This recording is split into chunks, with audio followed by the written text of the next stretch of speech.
അസൂയാവഹമായ രാഷ്ട്രീയ വളർച്ച, ഉയരത്തിൽ നിന്നുള്ള അപ്രതീക്ഷിത വീഴ്ച, ഫിനിക്സ് പക്ഷിയെപ്പോലെ ചാരത്തിൽ നിന്നുള്ള ഉയിർത്തെഴുന്നേൽപ്പ്. കെ മുരളീധരൻ്റെ രാഷ്ട്രീയ ചരിത്രം ഇങ്ങനെ സംഭവബഹുലമാണ്. മുഖ്യമന്ത്രിയായിരുന്ന, ഇന്ത്യൻ രാഷ്ട്രീയത്തിലെ കിങ് മേക്കറായിരുന്ന കെ കരുണാകരൻ്റെ മകന് കോൺഗ്രസ് രാഷ്ട്രീയത്തിലേക്കുള്ള പ്രവേശനം ബാലികേറാമലയായിരുന്നില്ല. അതേസമയം പാർട്ടിക്കുള്ളിലെ ശത്രുക്കൾക്കും കുറവില്ലായിരുന്നു. 1989 ലോക്സഭാ തെരഞ്ഞെടുപ്പിൽ മത്സരിച്ചുകൊണ്ടായിരുന്നു പാർലമെന്ററി രംഗത്തേക്കുള്ള അദ്ദേഹത്തിൻ്റെ പ്രവേശനം. CPIMൻ്റെ കരുത്തനായ നേതാവ് EK ഇമ്പിച്ചി ബാവയെ പരാജയപ്പെടുത്തി ലോക്സഭാംഗമായി. 1991 വീണ്ടും MV വീരേന്ദ്രകുമാറിനെ പരാജയപ്പെടുത്തി. എന്നാൽ 96 വീണ്ടും എതിരാളിയായി എത്തിയ MV വീരേന്ദ്രകുമാറിനോട് തോൽവി ഏറ്റുവാങ്ങേണ്ടി വന്നു. ഇന്ത്യൻ രാഷ്ട്രീയം കലുഷിതമായിരുന്ന സമയം. 98 വീണ്ടും തിരഞ്ഞെടുപ്പ്.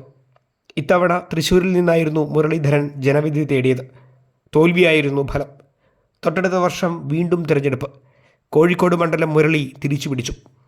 കേരള രാഷ്ട്രീയത്തിൽ മുരളീധരൻ കൂടുതൽ ശ്രദ്ധ കേന്ദ്രീകരിക്കുന്നത് ഇതിനു ശേഷമാണ്.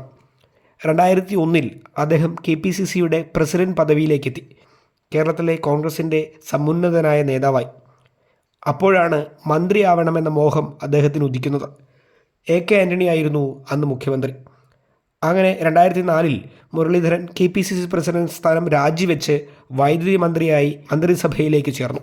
നിയമസഭാംഗമല്ലാതിരുന്നതിനാൽ നിയമപ്രകാരം 6 മാസത്തിനകം തിരഞ്ഞെടുപ്പിൽ മത്സരിച്ച് വിജയിക്കേണ്ടതുണ്ടായിരുന്നു.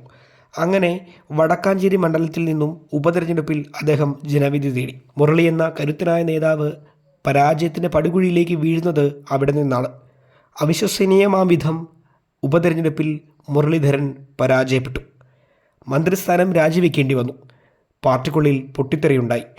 KPCC പ്രസിഡന്റ് സ്ഥാനത്തിരുന്ന സമുന്നതനായ ഒരു നേതാവ് പൊടുന്നിനെ ഒന്നുമല്ലാതായി മാറിയ അവസ്ഥ. ആ പൊട്ടിത്തെറി കെ കരുണാകരനും സംഘവും DIC രൂപീകരിക്കുന്നതിലേക്ക് എത്തി. പിന്നീട് അവിടെ നിന്നും NCPയിലേക്ക്. തെറ്റേറ്റു പറഞ്ഞ് വർഷങ്ങൾക്ക് ശേഷം കോൺഗ്രസിൽ. ഇന്ന് വീണ്ടും കേരളത്തിലെ ഒരു തലയെടുപ്പുള്ള കോൺഗ്രസ് നേതാവായി മുരളീധരൻ മാറിയിരിക്കുന്നു. സംഭവബഹുലമായ ആ രാഷ്ട്രീയ ജീവിതകഥ തുടരുകയാണ്.